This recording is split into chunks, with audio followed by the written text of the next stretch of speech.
Does the hammer need to be used on occasion? Yes.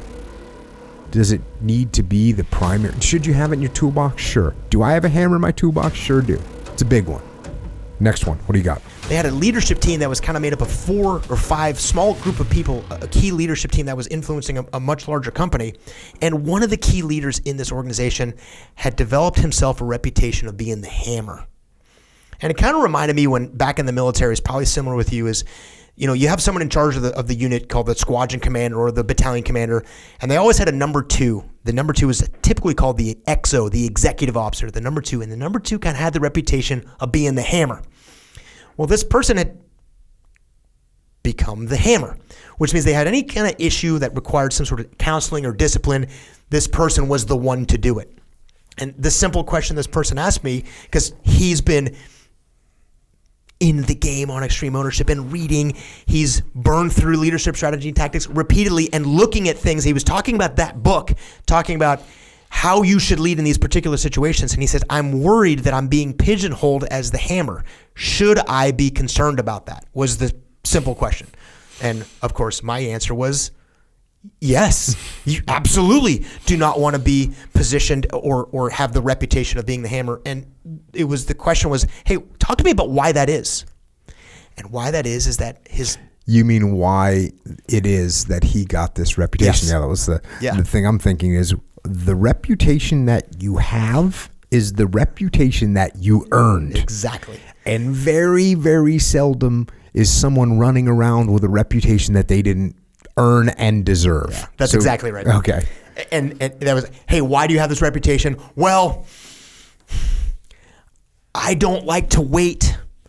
I don't see the reason to just sit on things. I am default aggressive. I like to get in there and solve problems. And really what that translated to was that when issues that he was involved in, he would get a little fired up, get a little emotional, and he had a reputation of diving in there, and he had built a reputation as someone who is aggressive. The problem with that approach of being aggressive is it was kind of out of balance. He had the same approach to every single problem. And the being pigeonholed was they were starting to use him only in places where the other leadership thought it made sense. So areas where they thought, hey, we need to take a slow approach to this, maybe a longer, more strategic view, he was kind of being a little excluded, a little isolated, because they could sort of predetermine his approach, which was going to be over the top, make things happen. It's like, absolutely. And the connection they were making was that concept of being detached. And the thing that was great about this was that the question he asked, and he made the comment, he goes, I feel like I need to be more detached before I make decisions. I'm like, look, man, you're actually kind of making this very easy on me, because that's exactly what you need to do. And the reputation you want isn't the hammer. The reputation that you want is the reputation of someone that is detached, even on things that directly affect you. And so that the decisions you make and the contribution you make is what's in the best interest of the organization. And you don't pigeonhole yourself as someone who goes off every single time something's wrong. Yeah, that's, if you think about any halfway, marginally decent organization should not have scenarios unfolding on a regular basis that require a quote hammer. This is not an optimal situation. I mean, look, do you occasionally get a rogue element of people that have gone off the reservation and are now doing things that they shouldn't be doing, and you've got toxic scenarios happening? That does happen. And sometimes you got to go in there like, look, when I go into that situation, I'm going to straighten things out, and I'm going to do it with a hammer. That is so rare that if that's your reputation, you should hardly ever get utilized.